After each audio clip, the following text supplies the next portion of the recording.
मायका माँ से होता है। एक दिन मैंने अपने पति के साथ हुए झगड़े वाली सारी बातें अपने भाई को बता दी। तो भाई ने कहा कि एक काम करो, तुम कुछ दिनों के लिए हमारे घर आ जाओ। जब तुम दोनों कुछ दिन एक दूसरे से अलग रहोगे तो तुम दोनों को एक दूसरे की कमी का एहसास होगा।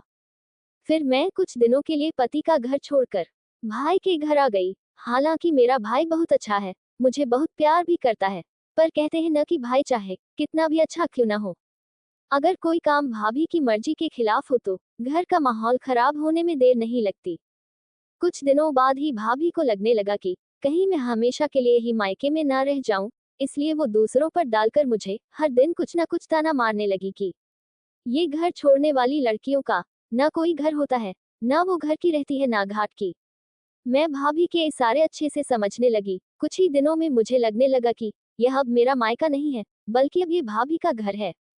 इधर मेरे पति को भी अकेलापन महसूस होने लगा तो वो मुझे लेने आ गए और मैं उनसे लिपटकर रोने लगी। फिर उन्होंने मेरे आंसू पोंछे। फिर मैं भाई का घर छोड़कर वापस ससुराल आ गई। रास्ते भर मैं बस यही सोचती रही कि जब तक घर में माँ होती है तब तक ही मायका अपना घर लगता है, उसके बाद तो सिर्फ भाभी का घर बन जाता है। शायद तभी तो कहते हैं कि मायका माँ से होता है। धन्यवाद।